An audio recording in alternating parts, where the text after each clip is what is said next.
작년 이맘때도 여러분을 뵀던 것 같은데요. 올해도 이렇게 하나님 말씀을 나눌 수 있는 기회 허락된 것 감사드립니다. 오늘은 풍기도의 영성인데요.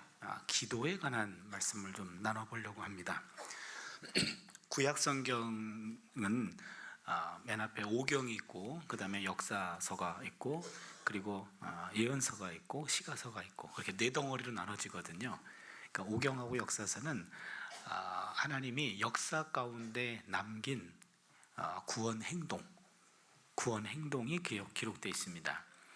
그리고 예언서는 하나님이 예언자를 통해서 주신 말씀이 기록되어 있습니다. 구원 행동과 말씀은 위서부터 아래로 주어지는 하나님의 계시입니다. 그런데 시가서는 그 하나님의 계시에 대한 인간의 응답입니다.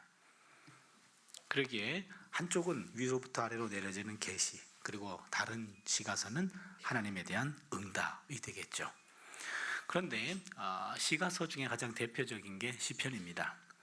시편은 하나님과의 만남을 통한 그 응답이 기록되어 있는데, 하나님이 우리 삶 속에 찾아와 주셨어요. 구원 행동을 우리가 경험합니다. 우리의 기도에 응답해 주셨어요. 말씀을 주셨습니다. 그러면 시인들은 어떤 반응을 보였을까요? 우리 삶 속에 찾아와 주셨고 내 기도에 응답해 주셨어요. 여러분 어떤 반응을 보일까요? 하나님을 찬양하겠죠. 그게 찬양시입니다. 그런데 하나님이 늘 역사하시고 말씀하시는 것 아니고요, 하나님의 부재를 경험할 때가 있어요. 하나님이 안 보이십니다. 그리고 하나님의 침묵을 경험합니다. 어떤 기도에도 하나님 응답하지 않을 때가 있습니다. 그럴 때 시인들은 어떤 반응을 보였을까요? 하나님께 탄원했습니다. 어느 때까지입니까? 어느 때까지 그 얼굴을 내게서 가리우시나이까? 나의 하나님 어찌하여 나를 버리시나이까?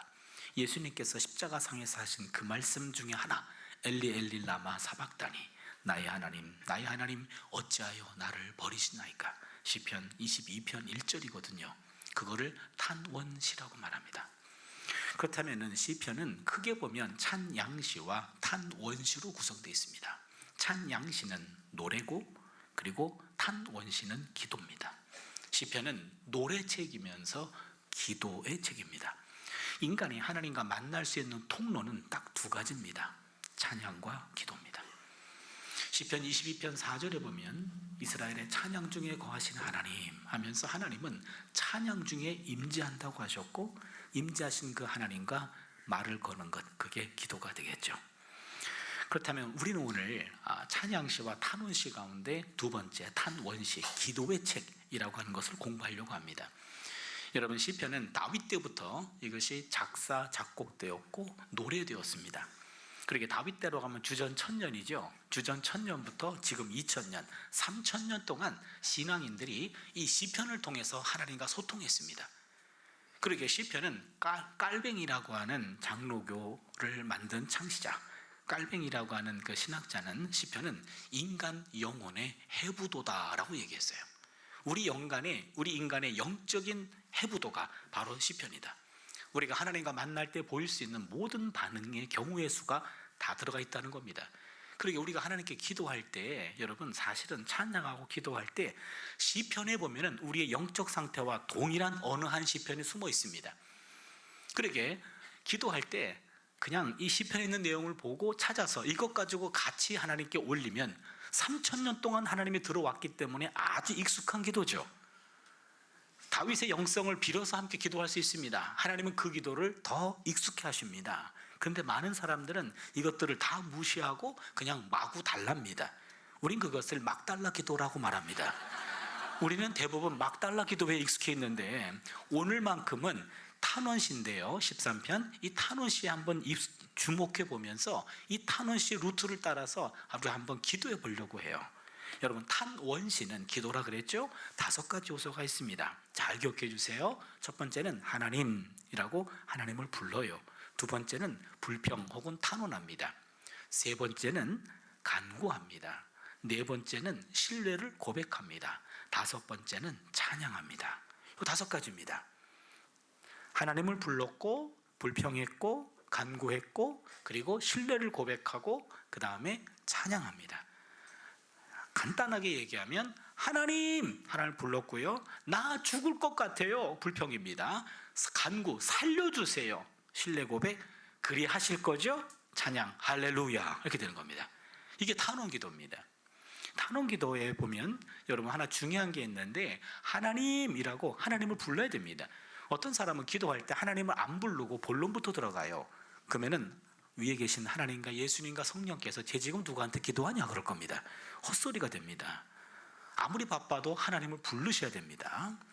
그리고 또 한 가지는요, 어떤 분들은 기도할 때 예수님이라고 기도하시는 분이 있는데, 만약에 예수님이라고 기도하시면 하나님께서 우편에 앉아 계신 예수에게 야, 너한테 기도한다, 네가 알아서 해라. 야, 하나님하고 예수님하고 다투십니다. 여러분 정확하게 물론 삼위일체 하나님 우리 기도를 다 들으시긴 합니다만, 그러나 기능을 구분하자면 기도는 하나님 아버지께 예수님의 이름으로 성령의 도움으로 하는 겁니다. 그리고 기도할 때 맨 마지막에 예수님 이름으로 기도했습니다 라고 과거형이나 완료형을 쓰는 분이 있어요. 기도했습니다 그러면 하나님이 들으시고 그래 끝, 다음 사람 넘어갑니다.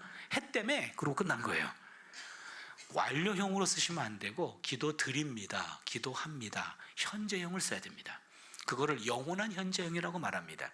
그 현재형을 쓰면 기도가 응답될 때까지 계속 유효한 겁니다. 그러나 했습니다 그러면 끝, 다음 사람 바로 넘어간단 말이에요. 그리고 기도 드립니다, 합니다 하면서 응답될 때까지 영원한 현재형으로 써야 됩니다. 제가 지금 세 가지 말씀드렸죠. 하나님을 꼭 부르십시오, 기도는 하나님한테 합니다, 예수님 이름으로 기도합니다 라고 기도하라고 말씀드렸습니다. 오늘 본문 시편 13편이 이게 탄원시인데, 여러분 잘 보세요. 5가지가 다 들어가 있습니다. 1절을 보세요. 여호와여, 1번입니다. 하나님을 불렀습니다. 1절 2절입니다. 어느 때까지니까 나를 영원히 잊으시나이까? 주의 얼굴을 나에게서 어느 때까지 숨기시겠나이까? 나의 영혼이 번민하고 종일토록 마음에 근심하기를 어느 때까지 하오며 내 원수가 나를 치며 자랑하기를 어느 때까지 하리까? 뭐에 해당하죠? 불평입니다. 불평 탄원입니다. 3절과 4절을 봅니다. 야훼 내 하나님이여, 나를 생각하사 응답하시고 나의 눈을 밝히소서. 두렵건대 내가 사망의 잠을 잘까 하오며 두렵건대 나의 원수가 이르기를 내가 그를 이겼다 할까 하오며 내가 흔들릴 때 나의 대적들이 기뻐할까 하나이다. 뭐죠? 간구. 그 다음에 5절입니다. 나는 오직 주의 사랑을 의지하여 싸우니 나의 마음은 주의 구원을 기뻐하리이다. 뭐죠? 신뢰를 고백하고 마지막 6절, 내가 야훼를 찬송하리니 이는 주께서 내게 은덕을 베푸심이로다. 뭡니까? 찬양입니다. 아주 전역적인 그런 탄원입니다. 하나님, 나 죽을 것 같아요, 살려주세요, 그리 하실 거죠? 할렐루야. 여러분 개인적으로 기도할 때 이런 순서를 따라서 내가 기도하고 있네, 그 사람은 기도의 고수. 나는 전혀 이거를 고려하지 않았네, 그분은 막달라 기도의 고수. 이제부터 여러분 개인으로 기도할 때 이걸 개인 탄원시라고 얘기해요. 개인 탄원으로 기도할 때 이런 순서로 기도하면 하나님이 아주 익숙해 하십니다. 우리는 오늘 이 탄원시 불평 기도를 통해서 3가지 메시지를 함께 나눠보려고 합니다. 첫 번째는요, 불평에도 들어주는 불평이 있고 금지된 불평이 있습니다. 오늘 시편 13편의 시인은 하나님의 부재하신 것, 하나님의 침묵에 대해서 불평합니다. 그게 1절과 2절에 나와 있죠. 이스라엘 역사 속에서 가장 불평이 많았던 시절이 있습니다. 여러분 혹시 기억하시겠나요? 광야 시대입니다. 홍해를 건너고 난 다음에 그들이 광야에 들어갔고, 광야 시절이 그렇게 길 줄 몰랐어요. 40년 동안 그들은 광야를 헤맬 때 그때 엄청나게 불평이 많았습니다. 그러기에 구약학에서는요, 구약학에서는 광야 시대에 나타난 불평 주제에 관한 연구도 있습니다. 얼마나 불평을 많이 했는지 그 불평만 다 모아가지고 불평의 패턴들을 찾아봤어요. 여러분 오늘 수지 맞으셨는데 제가 2가지만 소개하겠습니다. 첫 번째 불평 패턴, 첫 번째는요 출애굽기 패턴이고, 두 번째는 민수기 패턴입니다. 출애굽기 패턴은요 원망해요. 백성이 원망하면 두 번째 모세가 중보 기도합니다. 그러면 세 번째 하나님이 기적적으로 해결해 주십니다. 이게 출애굽기 불평 패턴입니다. 그런데 두 번째 민수기 불평 패턴을 보면 백성들이 원망합니다. 그럼 두 번째 하나님이 즉각적으로 분노하시고 심판하십니다. 그리고 세 번째 모세가 중재합니다, 기도합니다. 네 번째 심판이 중지됩니다. 그렇다면 출애굽기 패턴과 민수기 패턴이 달라요. 출애굽기 패턴은 불평, 모세의 중보기도, 하나님의 기적적인 응답. 그런데 민수기 불평, 즉각적인 심판, 모세의 중보기도, 심판 중지가 됩니다. 한번 예를 들어 볼게요. 여러분 출애굽기 15장 한번 볼까요? 출애굽기 15장입니다. 15장은 이스라엘이 홍해를 건너고 난 다음입니다. 그때 15장 22절을 보면 모세가 홍해에서 이스라엘을 인도하며 그들이 나와서 수르 광야로 들어가서 거기서 사흘 길을 걸었으나 물을 얻지 못하고 마라에 이르렀더니 그곳 물이 써서 마시지 못하겠으므로 그 이름을 마라라 하여더라. 백성이 모세에게 원망하여 이르되 우리가 무엇을 마실까 하며 모세가 야훼께 부르짖었더니 야훼께서 그에게 한 나무를 가리키시니 그가 물에 던지니 물이 달게 되었더라. 여기 보시면요 22절에 백성들이 수르 광야에서 사흘 길을 걸었는데 물 한 방울 먹지 못했고 그들은 23절에 물이 마라에 이르러 물을 마셨는데 다 뱉었습니다. 써서 먹을 수가 없었죠. 그리고는 24절에 백성들이 원망했고 모세가 하나님께 기도했고 하나님이 쓴 물을 단물로 바꿔주셨습니다. 이 기도는 하나님이 들어주셨어요. 그런데 민수기 11장을 볼까요? 여러분 민수기 11장입니다. 민수기 11장 1절과 2절을 보시면은요 야훼께서 들으시기에 백성이 악한 말로 원망하며 야훼께서 들으시고 진노하사 야훼의 불을 그들 중에 붙여서 진영 끝을 사르게 하시며 백성이 모세에게 부르짖음으로 모세가 야훼께 기도하니 불이 꺼졌더라. 1절을 다시 한번 보시면 백성들이 악한 말로 원망했네요. 하나님이 들으시고 진노하셨어요. 불로 심판하셨죠. 2절에 백성들이 모세에게 부르짖었고 모세가 하나님께 기도했고 하나님은 기도를 들으시고 심판을 중지하셨습니다. 그렇다면 민수기에서는 하나님이 즉각적으로 심판하셨어요. 출애굽기에서는 하나님이 기적적으로 해결해 주셨습니다. 그렇다면 출애굽기 불평과 민수기 불평 어떤 차이가 있습니까? 출애굽기 불평은요 생존과 직결된 문제에서 나온 불평입니다. 여러분 아무리 홍해를 건넜지만 3일 동안 물 한 방울 먹지 못했다고 한다면 그것도 광야에서 누구나 불평할 수밖에 없고 생존의 위협을 느낍니다. 생존과 직결된 문제로 나오는 불평은 하나님은 들으시고 기적적으로 해결해 주셨고요. 그런데 민수기에 나와 있는 불평은 악한 말로 원망했다 그랬죠. 여러분 여기서는요 욕심과 불신에서 나온 불평은 하나님이 듣지 않으십니다. 그렇다면 하나님이 들어주는 불평이 있고 들어주지 않는 불평이 있네요. 허용된 불평이 있고 허용이 안 되는 불평이 있네요. 뭡니까? 생존과 직결된 문제로 나오는 불평은 하나님이 은혜로 들어주시고 욕심과 그리고 불신에서 나오는 불평과 원망은 하나님이 듣지 않으십니다. 우리 내면 속에 들끓고 있는 불평이 과연 정당한 불평인지 부당한 불평인지 분별할 수 있어야 됩니다. 하나님께 진지하게 물어보아야 합니다. 내 마음속에 숨겨둔 그 불평이 하나님이 용납하는 것인지 아닌지를 먼저 묻는 것이 지혜롭죠. 두 번째 메시지입니다. 불평은 사람들이 아니라 하나님 앞에 풀어놓아야 합니다. 이 불평이 사람들을 향해서는 안 되고요 하나님을 향해야 됩니다. 우리가 오늘 읽었던 시편 13편에 1절 야훼여 라고 나와 있고 그 다음에 1절 2절에서는요 하나님께 그들의 불평을 표토했고 그 다음에 3절 4절에 가가지고는 야훼 내 하나님이여 나를 생각하사 응답하시고 나의 눈을 밝히소서 하고 하나님께 간구하고 있습니다. 오늘 이 시에는요 불평이 생겼을 때 마음이 힘든 일이 생겼을 때 하나님을 찾아뵀어요. 하나님을 찾아뵙고 하나님 앞에 자신들의 그런 아픈 마음을 다 토로했습니다. 여러분 예레미야라는 사람이 있어요. 작년에 여기 왔을 때 제가 예레미야에 대한 메시지를 전했는데요. 끄떡끄떡 하시는 분은 그냥 예의상 끄떡끄떡 하시는 거죠. 예, 기억하세요? 그러시면 아니 되옵니다. 1년 지나면 지워줘야 돼요. 그래야지 가끔 반복도 하지 않습니까? 예레미야라는 사람이 있는데요. 예레미야 결혼했나요? 안 했나요? 남의 애정사에 관심 없나요? 결혼했나요? 안 했나요? 안 했어요? 작년 꼭 기억하신다면서요. 결혼 못했어요. 안 한 것하고 못한 것하고는 다릅니다. 예레미야 16장에 보면 하나님이 결혼을 금지시켰고 자녀도 갖지 못하게 했어요. 예레미야는 하나님 때문에 인생 망가진 사람이에요. 하나님이 어렸을 때부터 그를 불러가지고 열방의 선지자로 세워놓으라 1장 5절에서 그 부름 받아가지고 하나님이 결혼도 금지했기 때문에 구약 성경에요, 여러분 독신이란 단어 자체가 없어요.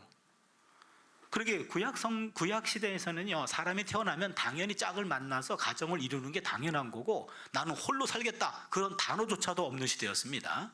그런데 강압적으로 결혼을 금지시켰어요.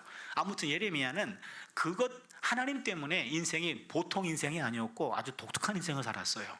그 입에 넣어준 말도 상당히 그 당시 사람들이 감당할 수 없는 말들이었습니다. 그러게 예레미야의 사역 이후 예레미야는 하나님 때문에 엄청 고난을 당합니다. 예레미야는 12장 1절에서 이렇게 고백합니다. 야훼여, 내가 주와 변론할 때에는 주께서 의로우시니이다. 그러나 내가 주께 질문하옵나니 악한 자의 길을 형통하며 반역한 자가 다 평안하면 무슨 까닭입니까? 지금 예레미야가 하나님 사역을 맡았어요. 이 말씀을 선포하는데, 아니 악한 사람들이 브레이크를 걸어요. 그리고 악한 사람들이 나를 해코지해요. 악한 사람들이 나를 죽이려고 해요. 근데 더 안타까운 것은 그 사람들은 형통해. 나는 점점 힘들어. 이거 어떻게 된 겁니까? 다른 일도 아니고 하나님이 시키신 일을 감당하는데, 아니 어떻게 나를 막아서고 나를 해코지하고 나를 죽이려고 하는 사람들은 점점 형통하고 나는 점점 힘들어져. 하나님 이게 뭡니까? 하나님께 따지고 있어요. 예레미야 15장 15절에서 주를 위하여 내가 부끄러움 당하는 줄을 아시옵소서. 내가 지금 힘든 것 하나님 때문인 거 하나님 아셔야 됩니다. 하나님께 따지고 있어요. 예레미야 15장 18절을 보니까는요, 나의 고통이 계속하며 상처가 중하여 낫지 아니하면 어찌 됨이니까 주께서는 내게 대하여 물이 말라서 속이는 시내 같으시니이다. 지금 예레미야 15장 18절은요, 이거는 아주 막말입니다. 무슨 말이냐면 하나님은 나를 속이는 시내 같습니다. 하나님 사기꾼입니다, 그 말이에요. 지금 막 나가고 있어요. 근데 막 나가고 있는데 예레미야는 사람에게 막말하지 않고 하나님에게 와가지고, 하나님 정말 너무하십니다. 아니 하나님 나를 속인 거 아닙니까? 라고까지 말할 정도로 하나님 앞에 와서 얘기했어요. 사람에게 얘기하지 않았고 하나님에게 얘기했습니다. 구약 성경에 나오는 신앙의 거장들은 하나같이 불평을 사람들에게 쏟아붓지 않았고 하나님에게 토해냈습니다. 불평은 사람에게 하는 것이 아닙니다. 불평은 하나님에게 하는 겁니다. 불평과 불만이 사람들에게 향하면 분자가 돼요. 불평 분자, 불만 분자가 됩니다. 불평과 불만은 하나님을 향해야 돼요. 그러면 그것은 기도가 됩니다. 불평과 불만이 사람을 향하면 불평 분자, 불만 분자가 되지만 불평과 불만이 하나님을 향하면 기도가 되는 줄로 믿습니다. 불평은 기도의 상 위에 올려놓아야 합니다. 따라서 불평은 단순한 골칫거리가 아닙니다. 알고 보면 기도거리입니다. 불평이 치밀어 오를 때 그때는 누구든지 만나기만 해 이러시면 안 되고요, 누굴 만나려고 그러지 말고 하나님 앞에 가셔야 됩니다. 하나님 앞에 가셔서 여러분 무릎 꿇고 기도할 때, 바로 그때 내가 불평이 치밀어 오를 때 그때가 바로 기도할 때임을 깨달을 수 있기를 바랍니다. 세 번째로요, 불평이 기도로 채워지면 한순간 감사로 바뀝니다. 그 불평이 기도로 채워진다면 어느 순간 그것이 감사로 바뀌어요. 오늘 시편 13편에 1절, 2절은 아까 불평이라 그랬죠. 3절과 4절은 간구라고 그랬죠. 그랬다가 5절을 볼까요?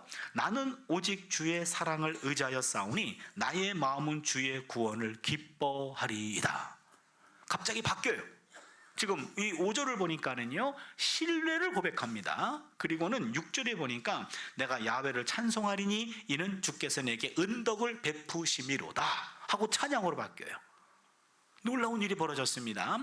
하나님 나 죽을 것 같아요 그랬다가 살려주세요 여기까지는 울면서 하는 기도입니다. 그랬다가 네 번째 가가지고 그리 하실 거죠? 할렐루야, 바뀌었어요.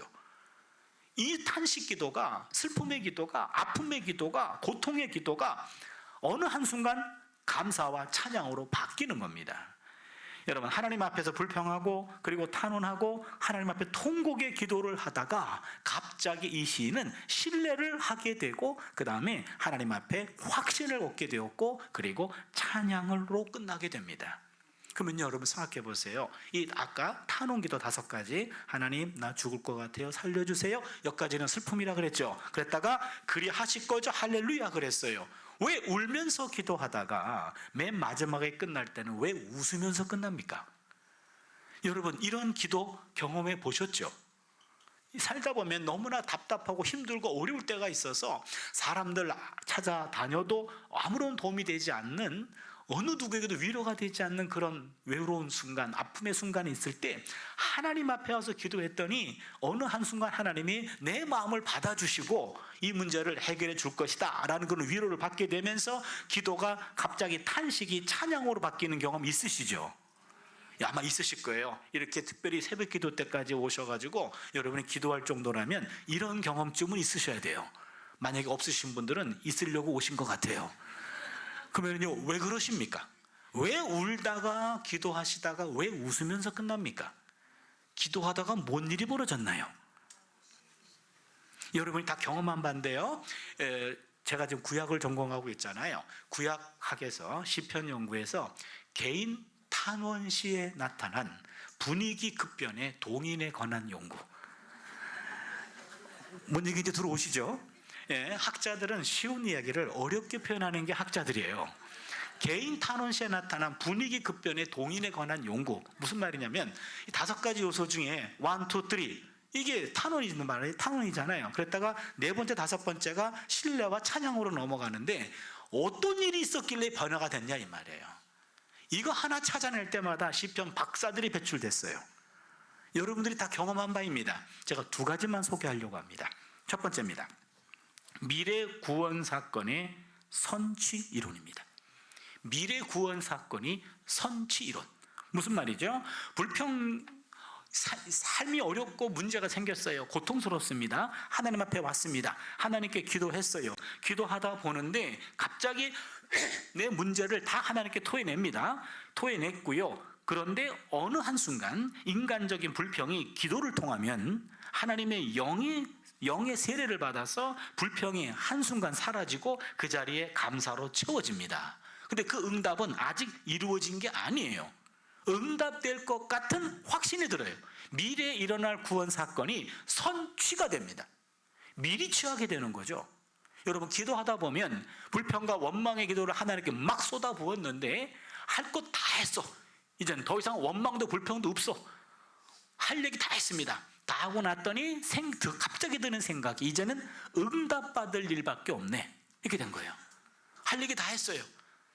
이런저런 문제들 다 속속들이 얘기했습니다. 그러고 났더니 이거는 해결될 것 같아. 이런 생각이 갑자기 드는 거예요. 이게 미래 구원 사건의 선취 이론입니다. 이거는 우리가 기도하다가 많은 분들이 경험하는 바입니다. 갑자기 이것이 응답될 것 같은 확신이 생기는 거예요. 응답의 확신이죠. 바로 이것이 미래 구원 사건의 선취 이론입니다. 2번째는요, 과거 구원 사건의 회상 이론입니다. 이건 무슨 얘기냐면 문제가 생겼어요. 하나님께 기도합니다. 근데 기도하다 보니까 옛날에 더 큰 문제가 있었는데 이 문제가 해결된 것이 갑자기 기억이 나네요. 살다가 다 잊어버렸어요. 잊어버렸는데 어떤 문제에 봉착하자 다시 집중적으로 하나님께 매달리기 시작했어요. 기도하기 시작했습니다. 기도하다 보니까 엄청난 과거의 엄청난 문제가 하나님의 은혜로 해결됐다라는 것이 그냥 시간 속에서 다 망각되었는데 갑자기 생각이 나는 거예요. 그게 미래 구원 사건의 회상 이론입니다. 그러면은요, 우리는 여기서 놀라운 하나의 진리를 발견합니다. 기도는 미래에 일어날 구원 사건을 선취하게 해주고, 기도는 과거에 경험했던 구원 사건을 회상함으로 현재화해 줍니다. 그리고 기도는 현재 내가 갖고 있는 에너지 중에 흩어진 에너지를 그 문제로 집중시켜 줍니다. 기도는 3중 에너지를 끌어모을 수 있어요. 이게 기도입니다. 놀라운 일입니다. 여러분, 우리가 갖고 있는 어떤 문제라고 할지라도 사람에게 불평하지 말고 하나님 앞에 와서 기도하는 겁니다. 기도하시면 미래에 일어날 구원 사건, 미래에 일어날 에너지죠. 구원 에너지를 끌어다가 쓸 수 있고, 또한 기도하면 과거에 내가 이미 경험했던 그런 구원의 에너지를, 과거 에너지를 다시 재활용할 수 있고, 기도하면 내게 갖고 있는 에너지지만 이것이 모아지지 않았는데 내 문제를 중심으로 흩어진 에너지를 집중할 수 있습니다. 그렇다면 기도는 나의 미래의 에너지, 과거의 에너지, 현재의 에너지를 문제에 집중시키죠. 그렇다면 웬만한 문제는 과거의 에너지를 끌어써서도 문제가 해결될 수 있고, 과거의 에너지를 통해서도 해결될 수 있고, 현재 내가 갖고 있는 역량을 모으기만 하면 해결될 수도 있어요. 그렇기 때문에 기도를 통해서 해결이 안 될 문제가 없는 줄로 믿습니다. 이게 하나님이 우리에게 주신 엄청난 선물이에요. 그렇기 때문에 감당할 수 없는 일은 내게 허락하신 적이 없다. 그 말은 뭐로 감당합니까? 기도로 감당하는 거예요. 기도의 능력이, 기도의 습관이, 기도의 거룩한 우리의 영성이 우리에게 있다면 어떤 문제도 기도를 통해서 문제를 기도로 끌어오고, 기도를 통해서 삼중 에너지로 그 문제를 포위하고 그 문제를 해결할 줄로 믿습니다. 불평이 원망으로 채워지고 운명을 거론하거나 남을 탓하기 시작하면 걷잡을 수 없이 거대해져서요, 결국은 자신을 파멸로 이끌고 맙니다. 그러나 불평이 기도로 채워지면 불평은 갑자기 사그러지고 그 자리에 감사와 찬양이 솟아나게 돼 있습니다. 불평에서 원망, 불평에서 감사로 건너가는 다리는 기도입니다. 불평과 감사의 사이에는 기도의 열쇠가 숨어 있습니다. 그 기도의 열쇠를 발견하고 그 기도의 열쇠로 불평의 자물쇠를 열면 감사의 문이 활짝 열리게 될 줄로 믿습니다. 여기까지가 성경 이야기인데요, 요즘 현대인들은 성경 이야기보다도 과학자들의 이야기를 더 많이 신뢰하는 것 같아요. 그래서 제가 기도에 관련한 과학자들의 연구 결과들을 좀 모아봤어요. 한번 여러분 들어보세요. 종교를 믿는 사람들이 기도할 때 뇌 안에서 일어나는 현상들을 연구해서 국제적인 명성을 갖고 있는 분이 있어요. 미국의 펜실베니아 대학의 신경과학자입니다. 앤드류 뉴버그라고 하는 이런 박사님이 계시는데, 뇌 영상 기술을 사용해 가지고 기도에 몰입했을 때, 여러분 적당한 습관적인 기도가 아니라 집중적으로 기도해 가지고 어떤 하나님과의 어떤 소통이 이루어지는 그 순간, 기도에 몰입했을 때 뇌가 어떤 변화를 일으키는지를 찍었어요. 이분이 놀라운 결과를 찾아냈는데, 뉴버그 얘기입니다. 기도의 절정에 이르렀을 때 머리 꼭대기 아래에 위치한 두정엽 일부에서 기능이 갑자기 저하하고 이마 바로 뒤에 위치한 전두엽 오른쪽에서 활동이 증가했답니다. 여러분 무슨 얘기인지 모르시죠? 저도 모릅니다. 그럼 쉽게 얘기할까요? 무슨 얘기냐면 뭐 어딘지 잘 모르겠어요. 뇌는 하나지 무슨 전두엽이 있고 무슨 후두엽이 있고 잘 모르겠는데 무슨 얘기냐면, 기도에 몰입했을 때 뇌의 어느 한 부분은 갑자기 기능이 저하하고 어느 한 부분은 기능이 활성화된다는 거예요. 그 얘기는 뭐죠? 기도가 뇌에 영향을 준다예요. 이거죠. 우리 뇌에 내가 집중해서 기도에 몰두했을 때, 그때 뇌를 자극해가지고 뇌에 영향을 준다는 거예요. 이걸 찾아낸 겁니다. 이분이 그 이후 연구를 더 깊숙이 해서 기도를 집중해서 오랫동안 하면 뇌의 일부 구조가 영구적으로 바뀐다는 걸 또 발견했습니다. 뇌 자체를 바꿔버린대요, 완전히. 그런데 어디가 바뀌냐면 특히 전두엽이 두터워져서 기억 능력이 향상된답니다. 딱 걸렸어. 이게 뭐죠? 우리가 아까 기도하면 과거에 경험했던 구원 사건이 회상이 일어나면서 이 에너지를 끌어쓸 수 있다 그랬죠. 바로 그겁니다. 이 과학자가 발견한 겁니다. 전두엽이 두터워져서 기억 능력이 향상된다는 거예요. 이건 과학자가 발견한 거죠. 여러분, 이 기도는요, 다시 말합니다, 몰입한 기도고 그 다음에 반복하는 겁니다. 오랫동안 반복하는 거예요. 매일 새벽기도 나오는 이제 권사님들 가끔 뵈면, 아이고 권사님 뭐 이렇게 맨날 열심히 그렇게 기도하세요? 그러면은 아이고 목사님 맨날 똑같은 기도해 그러세요. 그리고 아주 부끄러워하셔, 소녀같이. 그럼 내가 권사님한테, 아유 권사님 그거 잘하시는 거라고요. 그 동일한 시간에 동일한 자리에서 똑같은 기도를 반복적으로 하는 게 그게 아무나 할 수 있는 게 아니에요.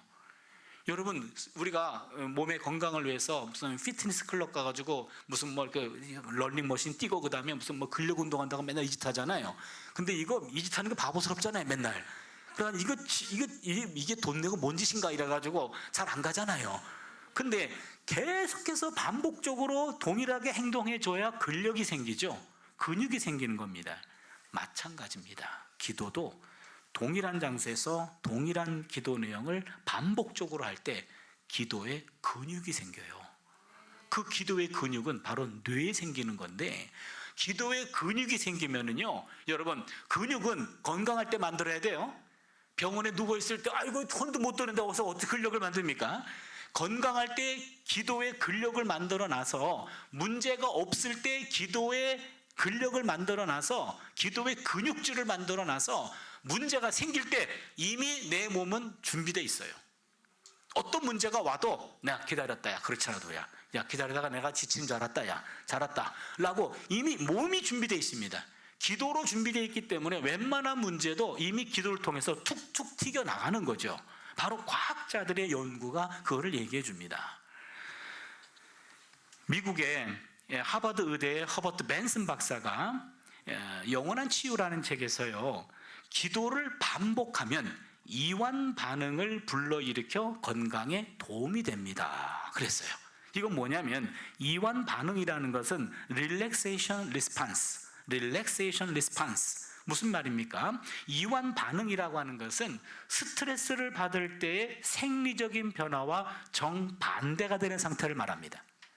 우리가 스트레스를 받으면요, 생리적으로, 심리적으로, 육체적으로 위축돼요. 그래서 우리 몸의 장기 중에 어느 한 부분이 위축되는 거예요. 우리가 못 느낍니다. 못 느끼는데 그것이 위축되다 보면 이제 면역 체계가 약화되면 거기서 뻥 터지는 거죠.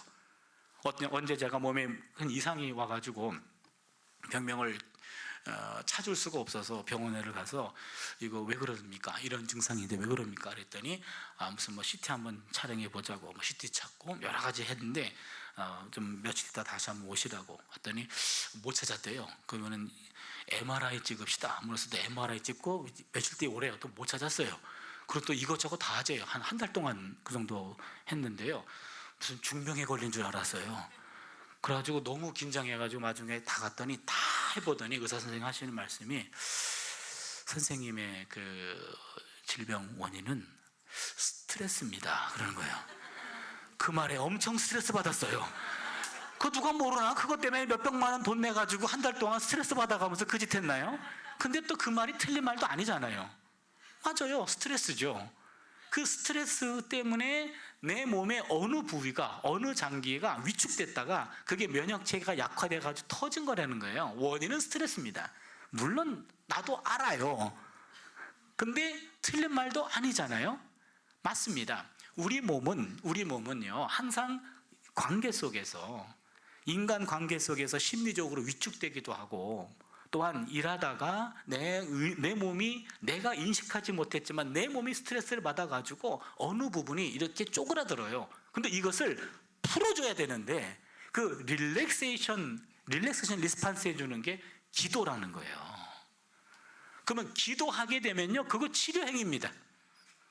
기도하면은 나도 모르는 사이에 내 몸에 위축된 것들, 압축된 것들, 쪼그라든 것들을 다 풀어주는 거예요. 릴렉스 해주는 겁니다. 이게 의사가 하는 말입니다.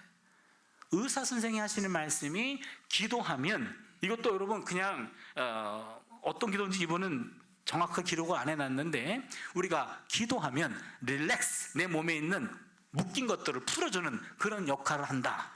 기도가 갖고 있는 엄청난 에너지죠. 통계학자가 하나 연구한 게 있는데, 인구 통계학자 로버트 흉머 박사가, 이분이 재밌는 연구했어요. 통계학입니다. 일주일에 한 번 교회에 나가는 신자는 평생 교회와 담 쌓고 사는 사람보다 특정 기간에 사망할 확률이 50%가 낮은 것으로 나타났습니다. 그리고는요, 피츠버그 의대 의과대학 데니얼 호울 박사는 교회 신자가 보통 사람보다 2, 3년 수명이 길답니다. 그럼 여러분, 건강을 위해서 주일날 뭐 골프 치러 가고 무슨 뭐 등산 가고 그런 분들 있죠? 그런 분들한테 말씀해 주세요. 그 건강을 위해서 가장 큰 비결은 그냥 교회 오셔가지고 맨 뒤에서 그냥 1시간 동안 입신하셔도 돼요. 그냥 졸아도 돼요. 그냥 매주 와가지고 1년 52주 졸아가도 됩니다. 졸아도 내 몸이 말씀을 기억하는 거예요. 이렇게 통계학자가 얘기하면, 통계학자는 그 말을 안 해요. 통계학자는 통계를 내보니까 일정하게 정기적으로 교회 와서 자리를 지키는 사람이 그렇지 않은 사람보다 2, 3년 수명이 길더라. 이건 통계학자들의 이야기입니다. 제가 생각하기로는 왜 그럴까? 와서 하는 일이라고는 자는 것밖에 없는데, 그런데 자도 몸이 말씀을 받아들여요. 여러분, 몸이 말씀을 기억한다니까요. 그러게 이렇게 말씀이 있는 자리, 찬양이 있는 자리, 하나님과 만날 수 있는 자리, 나의 근본과 대화할 수 있는 자리, 내가 인식하건 인식하지 못하건 그런 은혜의 자리에 내 몸이 있다 보면 나도 모르는 사이에 몸이 말씀을 먹고 몸이 하나님을 만나고 몸이 치료받게 되는 줄로 믿습니다. 그래서 요즘 의사 선생님들이 수술할 때요, 환자가 목사님이나 신부님들이 오셔가지고 기도해 주는 걸 반긴답니다. 똑같은 질병이고 똑같은 수술을 하는데 기도받고 한 수술과 기도 없는 수술과는 결과가 다를 때가 많다는 거예요. 그래서 요즘은요, 환자들이 가장 반기는 게 집도의 의사 선생님이 수술하기 직전에 기도해 주는 걸 더 반긴답니다. 이제는 수술대 위에 올라가 있는 그 사람에게 저기 선생님, 제가 오늘 집도인데 제가 선생님에서 기도해 줘도 되겠습니까? 예, 기도해 주세요. 그러죠. 손을 잡고, 하나님, 내가 오늘 이분의 어떤 질병을 치료하게 되는데 내 손에만 맡기지 마시고 하나님이 이 손 잡아주시고 적절한 부위를 발견하게 하시고 적절한 양만큼 그것을 수술하게 하셔서 이 환자가 강건하게 해주시고 적절하게 수술이 돼서 편안하게 일어나게 해주십시오 라고 나지막하게 기도하면서 옆에 있는 마취과 전문의가 마취약을 투입하죠. 그러면은 수술을 기도받다가 자기도 모르게 그냥 주무시는 거죠. 기도받다가 주무신 거예요. 그리고 깨보니까 회복실에 있고, 그리고 훨씬 더 회복 속도가 빠른 거예요. 기도입니다. 다른 게 아니에요. 여러분, 이 기도라고 하는 게 그러고 보니까 우리가 기도 없이는 살 수 없는 삶이고요, 기도를 통해 가지고 인간의 모든 문제들은 내가 하나님과 소통할 수 있는 기도의 방법만 내 몸이 기억하고 있다면 어떤 문제도, 어떤 삶 속에서도 기도를 통해 문제를 해결할 줄로 믿습니다. 말씀을 정리할까요? 불평에도 들어주는 불평이 있고 금지된 불평이 있다고 했죠. 불평을 해도 분별력이 있는 불평할 수 있기를 바랍니다. 하나님이 들어주시는 불평과 하나님도 들어줄 수 없는 그런 불평을 분별하는 은혜가 있기를 바랍니다. 불평은 사람이 아니라 하나님 앞에 풀어놓아야 한다고 했죠. 불평이 내 마음속에 몰려올 때 그때는 사람이 아니라 하나님께 달려가서 그분 앞에서 불평거리를 다 털어놓으시기를 바랍니다. 하나님은 우리의 불평도 귀를 기울여 주십니다. 아니에요. 오히려 우리의 불평에 더 귀를 기울여 주십니다. 왜냐하면 그 불평을 아버지가 들어주지 아니하시면 누구도 들을 수가 없는 거기 때문에 누군가는 들어줘야지 이 사람이 해방될 수 있다면, 치료될 수 있다면 우리 아버지는 넉넉히 기쁨으로 들어줄 줄로 믿습니다. 불평이 기도로 채워지면 감사로 바뀐다고 했습니다. 불평이 원망으로 변해서는 안 됩니다. 불평이 원망을 만나면 파멸을 낳아요. 불평은 반드시 기도를 만나야 됩니다. 그래야 불평이 감사라는 옥동자를 낳게 됩니다. 불평거리가 기도거리가 되고 불평거리가 감사거리로 변하는 은혜의 역사가 우리의 남은 삶 속에서 충만해지기를 바랍니다. 아무것도 염려하지 말고 다만 모든 일에 기도와 간구로 너희 구할 것을 감사함으로 하나님께 아뢰라. 빌립보서 4장 6절의 말씀이 오늘 우리에게 주는 메시지인 줄로 믿습니다. 여기서 끝나도 되는데 설교 제목이 설명이 안 됐네요. 풍기도, 그렇죠? 예, 한 7분만 참아주세요. 영국 BBC 공영방송 특집 다큐멘터리를 본 적이 있는데요, 거기에서 그 필름은 한 여자 선생님의 100살 생일 잔치를 담았어요. 일본의 북쪽 홋카이도입니까? 홋카이도. 예, 홋카이도 삿포로 지방, 오른쪽 맨 위죠. 거기 지방에 조그마한 크리스천 고등학교가 있었습니다. 아주 오래된 전통을 지닌 학교였는데 그 지역이 좀 낙후된 지역인 모양이에요. 그래서 경제적 여건이 좋지가 않았고 자녀들에게 잘 해줄 수도 없는 곳이었습니다. 근데 그 학교에는 학생들을 진심으로 사랑하는 선생님들이 많이 계셨어요. 특별히 이 학교는 크리스천 고등학교입니다. 하나님 사랑, 이웃 사랑이라는 게 교훈이에요. 이 말씀대로 학생들을 잘 가르치는 선생님들이 많이 있었는데 이 중에 여자 서예 선생님 한 분이 계셨어요. 서예를 통해서 학생들의 마음을 모으고 올곧게 인생을 써내려가는 일을 가르쳤습니다. 그런데 현실은 너무 각박했고 현실에서 대학 입시에 실패한 남자들, 남학생들의 축 어깨를 축 늘어뜨린 남학생들의 등을 쓰다듬어 주기도 하고 가정 형편이 어려워서 좌절하면서 눈물을 터뜨리는 소녀들의 눈물을 닦아주는 그런 아주 친절한 선생님이었습니다. 많은 세월이 지났습니다. 은퇴했습니다. 은퇴한 이후에 봄, 여름, 가을, 겨울이 수없이 지나가게 되었고 이제 어느 날 이 선생님의 나이도 선생님의 머리카락같이 많아진 그런 때였습니다. 어느 추운 초봄이었습니다. 마을 사람들은 선생님을 위해 조촐한 행사를 준비했습니다. 선생님의 100세 생일 잔치입니다. 최근에 졸업한 어린 제자부터 옛날에 졸업한 나이 많은 제자까지 다 모였습니다. 마을 주민까지 모였고 풍금을 치면서 생일 축하 노래를 불렀고 그 많은 제자들의 도움을 받아 100개가 되는 촛불을 다 껐습니다. 그 모든 장면을 영국 BBC 기자가 다 다큐멘터리로 촬영하고 있었어요. 촛불이 꺼졌을 때 그 다큐멘터리 기자가 그 선생님에게 묻습니다. 선생님, 100년이란 세월 참 긴 세월이지요.